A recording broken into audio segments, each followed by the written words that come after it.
Tesla continues to grow at an alarming rate, but despite having a record delivery in 2022, they have missed their sales target. Welcome to the channel. This is Kirky Cars, where I talk about industry auto news that is electrified. Make sure to subscribe because I do talk about Tesla, as they are, of course, the #1 EV automaker on the market. Today, we'll talk about their sales. We'll also talk about their new boss in North America, and also them getting fined big time in Korea for fibbing on their range. So in Q4 of 2022, Tesla has sold over 405,000 vehicles. And this was a record despite rising interest rates, the issue of inflation, and crimped production in China. And as they tried to meet that Q4 expectation, they were offering discounts of up to $7,500 until the last days of December. Tesla's delivered more than 1.31 million cars for the year, falling short of the 50% year-over-year growth the company had aimed for. In 2022, deliveries grew 40% from the year earlier, while production climbed 47%. Tesla said, "We continue to transition towards a more even regional mix of vehicle builds, which again led to a further increase in cars in transit at the end of the quarter."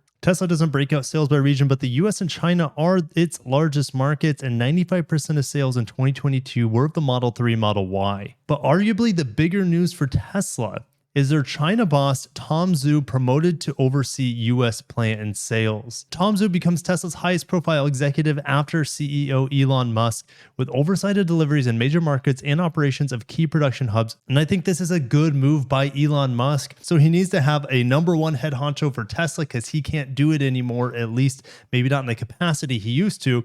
And he also needs to have someone equivalent of Tom Zhu to head the Twitter end of things. Now, Tom Zhu looks to keep his vice president title for Greater China, and he has also retained his responsibilities as Tesla's most senior executive for sales in the rest of Asia as of Tuesday. Now, we know Tom Zhu was brought in late last year to help with the production end here in North America, and that probably helped solidify his role as Tesla's highest executive other than Musk. Tesla said on Monday it had delivered over 405,000 vehicles in the fourth quarter. Like we mentioned earlier, the company delivered 308,000 plus vehicles in the same period a year earlier. So the fourth quarter of 2022 was up about 30% compared to last year's fourth quarter. I still think that's an incredible gain. The days of Tesla growing 50% are over, but I think double-digit gains quarter by quarter, year over year is still an impressive feat. I just mentioned on my main channel that Hyundai plans to grow 10%, and they already sell like 7.5 million vehicles per year. So that type of double-digit percentage growth is impressive at a massive scale, and I think Tesla should be happy with 30%, even though they didn't meet their expectations. But with competition and all the issues in the supply chain, as well as things getting more expensive, I still think, like I said, this is a victory for them. So here are the Tesla managers reporting to Tom Zhu: Jason Shawan, Director of Manufacturing at the Gigafactory in Texas; Harushikesh Sagar, Senior Director of Manufacturing at Tesla's Fremont factory; Joe Ward, Vice President in charge of Europe, the Middle East, and Africa; Troy Jones, Vice President of North America Sales and Service. And Tesla country managers in China, Japan, Australia, New Zealand will continue to report to Zhu. Zhu was born in China and now holds a New Zealand passport. He joined Tesla in 2014. He has previously advised Chinese contractors working on infrastructure projects in Africa. During Shanghai's 2-month COVID lockdown, Zhu was among the first batch of employees sleeping in the factory as they sought to keep it running. He has lived in a government-subsidized apartment that is a 10-minute drive from the Shanghai factory. He comes in during 2023, where we're expecting a Model 3 refresh and the Cybertruck to finally hit the market. Tesla board member James Murdoch said the company had recently identified a potential successor to Musk without naming the person. So Tom Zhu, we're going to hear a lot about this guy going forward for Tesla. And of course, Musk is going to be expecting the world from this guy. We know he's dedicated. Look what he's done to change around things in China, sleeping on the floors.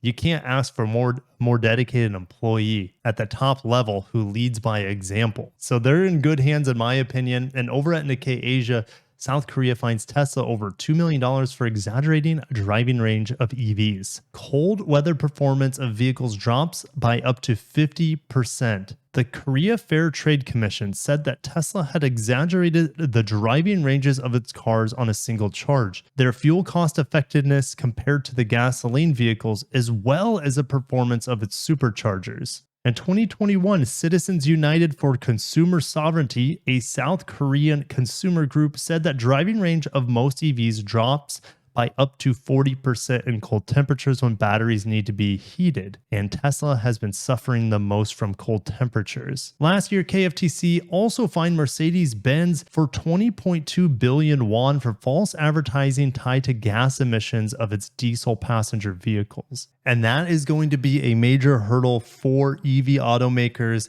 as these companies and governments want more EVs on the road. The consumer is going to struggle having a vehicle that loses 50% of its range in cold temperatures. And I think this is why we need a huge jump in battery technology, not only for more range in lightweight vehicles and cheaper vehicles, but because they're just not as reliable in the wintertime. And you can say, Kirk, well, gasoline vehicles also reduce efficiency in the winter. That is true. But there are gas stations everywhere in North America. And that might not affect Europe as much, but soaring prices for energy in Europe has been a big ordeal. While here in North America, the infrastructure for charging stations is few and far between in most places, especially in cold areas. But I'm going to end it there. Tesla getting Tom Zhu in North America, pretty much being the next Elon Musk, reporting only to Elon Musk at this point in time. And do you think the writing was on the wall for Tesla's sales to slow down? Do you think the days of 50% growth are over for Tesla? I'll see you down below. Thank you guys so much for watching and supporting Kirky Cars. Make sure to check out my main channel where I cover more broad industry auto news. Have a great day. Take care of yourselves and peace.